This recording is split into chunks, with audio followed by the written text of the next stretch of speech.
ಕಲ್ಲು ಗಣಿಗಾರಿಕೆ ಧೂಳಿನಿಂದ ಒಂದು ಕುಟುಂಬವೇ ನಲುಗಿ ಹೋಗಿರುವ ಘಟನೆ ಬೆಳಗಾವಿ ಜಿಲ್ಲೆ ಅಥಣಿ ತಾಲೂಕಿನಿಂದ ವರದಿಯಾಗಿದೆ. ಹೌದು, ಕಳೆದ 10 ವರ್ಷಗಳಿಂದ ಗಣಿಗಾರಿಕೆ ಧೂಳಿನ ತೀವ್ರ ತೊಂದರೆಯಿಂದ ಬಳಲುತ್ತಿರುವ ಗಸ್ತಿ ಕುಟುಂಬ ಅನೇಕ ಬಾರಿ ಅಧಿಕಾರಿಗಳಿಗೆ ಮನವಿ ಸಲ್ಲಿಸಿದರೂ ಯಾವುದೇ ನ್ಯಾಯ ಸಿಗದೆ ಬೇಸತ್ತೋಗಿದೆ. ಆಡಳಿತದ ನಿರ್ಲಕ್ಷ್ಯಕ್ಕೆ ವಿರೋಧವಾಗಿ ಇದೀಗ ಕುಟುಂಬವು ವಿನೂತನ ರೀತಿಯಲ್ಲಿ ಪ್ರತಿಭಟನೆಗೆ ಮುಂದಾಗಿದೆ. ಅಥಣಿ ತಹಶೀಲ್ದಾರ್ ಕಚೇರಿ ಎದುರು ಹಸುವನ್ನು ಕಟ್ಟಿ ಧರಣಿ ನಡೆಸಿ ಗಮನ ಸೆಳೆಯುವ ಪ್ರಯತ್ನ ಮಾಡಲಾಗಿದೆ. ಸುಡು ಬಿಸಿಲು ಲೆಕ್ಕಿಸದೆ ಮಕ್ಕಳೊಂದಿಗೆ ಕುಟುಂಬಸ್ಥರು ನ್ಯಾಯಕ್ಕಾಗಿ ಪಟ್ಟು ಹಿಡಿದು ಕೂತಿರುವ ದೃಶ್ಯ ಮನ ಕಲುಕುವಂತಿದೆ.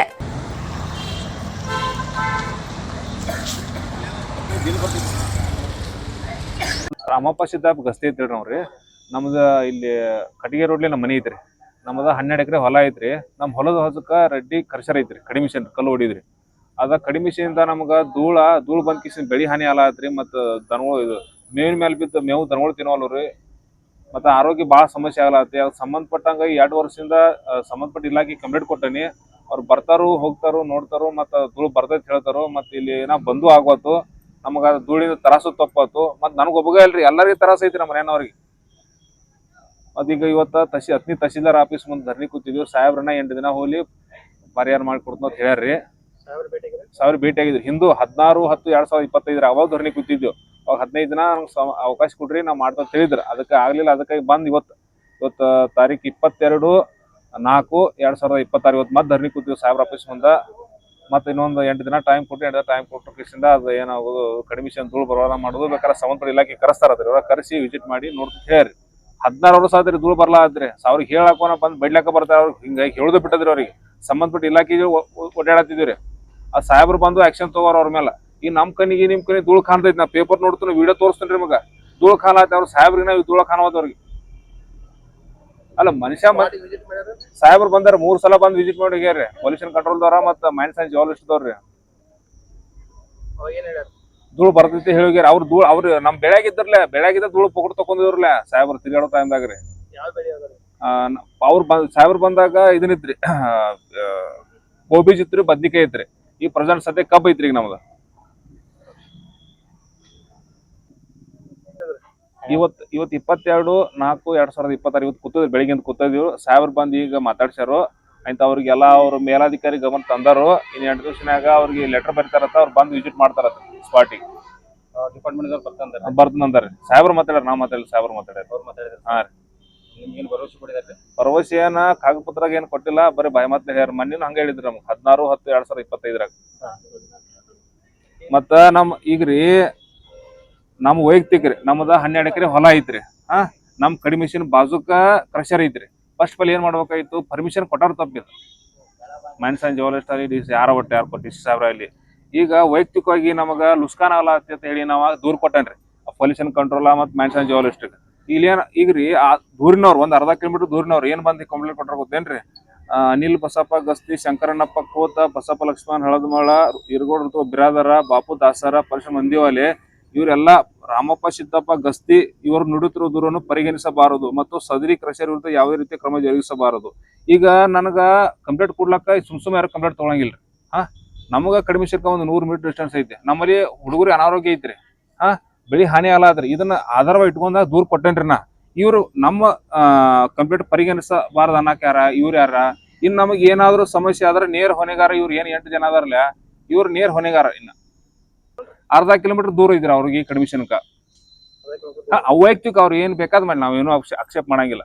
ನಮ್ಮ ವಿರುದ್ಧ ಯಾಕೆ ಅವ್ರು ಕೇಳೋಣ ಏನ್ ಹೇಳ್ತಾರೋ? ನಮ್ಗೆ ಹಂಗೇನ್ ಕೇಳಿಲ್ಲ. ಬರೀ ಖಾಲಿ ಬಾಂಡ್ ಮೇಲೆ ಸಹಿ ಮಾಡ್ಸಂದವ್ರು. ಈ ಖಾಲಿ ಬಾಂಡ್ ಮೇಲೆ ಯಾರು ಸಹಿ ಮಾಡ್ಸೋತಾರೆ? 10 ಲಕ್ಷ ರೂಪಾಯಿ ಅವ್ರು ಹೋಗ್ತದ ಒಂದು ಬಾಂಡ್ ಮೇಲೆ. ಈ ಸುಮ್ ಒಬ್ಬರ ಬಗ್ಗೆ ಆರೋಪ ಮಾಡೋದು. ಈ ಇನಾಕರ್ ನಾವು ಬೇಸತ್ ಹೋಗಿದ್ರಲ್ಲ, ಅನಾರೋಗ್ಯ ಸಮಸ್ಯೆ, ಬೆಳಿ ಹಾನಿ ಅಲ್ಲಾದ್ರಿ, ದನಾಕಾರ ರುಜು ಆಗವಲ್ಲು.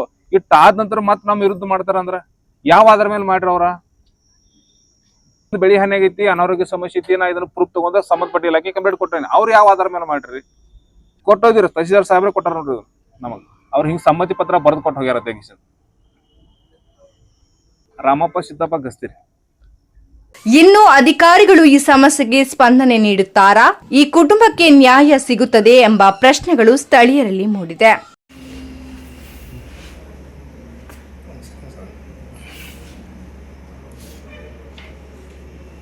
ಒಂದು ಈಗ ಅಥಣಿ ತಾಲೂಕಿನ ನಂದಗಾಂವ್ ಕಟಗೇರಿ ರಸ್ತೆ ಒಳಗೆ ಏನು ದುರ್ಗಾ ಎಂಟರ್ಪ್ರೈಸಸ್ ಒಂದು ಸ್ಟೋನ್ ಕ್ರಷರ್ ಯೂನಿಟ್ ಇದೆ. ಅದ್ರ ಮೇಲೆ ದೂರನ್ನು ಕೊಟ್ಟಿದ್ದರು ಸಿದ್ದಪ್ಪ ದುಂಡಪ್ಪ ಗಸ್ತಿ, ರಾಮಪ್ಪ ಸಿದ್ದಪ್ಪ ಗಸ್ತಿ ಅನ್ನೋ ಕುಟುಂಬದವರು.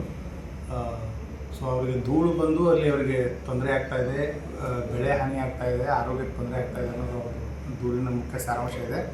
ಸೊ ಹೀಗಾಗಿ ನಾವು ಈಗಾಗಲೇ ಈ ದೂರು ಬಂದ ಮೇಲೆ ಇದಕ್ಕೆ ಸಂಬಂಧಪಟ್ಟಂಗೆ ಮಾಲಿನ್ಯ ನಿಯಂತ್ರಣ ಮಂಡಳಿಯವರು ಕ್ರಮ ವಹಿಸಬೇಕಾಗಿದೆ.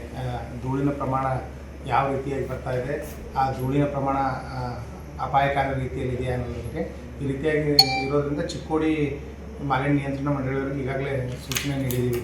ಆದಷ್ಟು 10 ದಿನದಲ್ಲಿ ಸರಿಯಾಗಿ ಮಾನಿಟರ್ ಮಾಡಿ ಒಂದು ವರದಿಯನ್ನು ಕೊಡ್ರಿ.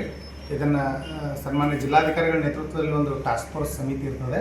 ಆ ಸಮಿತಿಯಲ್ಲಿ ವಿಚಾರವನ್ನು ಮಂಡಿಸಿ ಒಂದು ಸೂಕ್ತ ತೀರ್ಮಾನ ತೆಗೆದುಕೊಳ್ಬೇಕು ಅಂಥೇಳಿ ಮಾಲಿನ್ಯ ನಿಯಂತ್ರಣ ಮಂಡಳಿಯವರಿಗೂ ಮಾತಾಡಿದ್ವಿ. ಆಮೇಲೆ ಇದರ ಕಂಟ್ರೋಲಿಂಗ್ ಅಥಾರಿಟಿ ಮೈನ್ಸ್ ಜಿಯಾಲಜಿ ಅವರು ಇರ್ತಾರೆ. ಅಂದರೆ ಯಾವುದೇ ಲೈಸೆನ್ಸ್ ಇಶ್ಯೂ ಮಾಡಬೇಕಾದ್ರೆ ಮತ್ತು ಆ ಲೈಸೆನ್ಸ್ ಷರತ್ತುಗಳೆಲ್ಲ ಸರಿಯಾಗಿ ಪಾಲನೆ ಆಗಿದೆಲ್ಲ ನೋಡೋ ಸಲುವಾಗಿ ಅವರಿಗೂ ಕೂಡ ಮಾತನಾಡಿ ಈ ರೀತಿಯಾಗಿ ಪದೇ ಪದೇ ಅವರು ದೂರು ಸಲ್ಲಿಸ್ತಾ ಇದ್ದಾರೆ.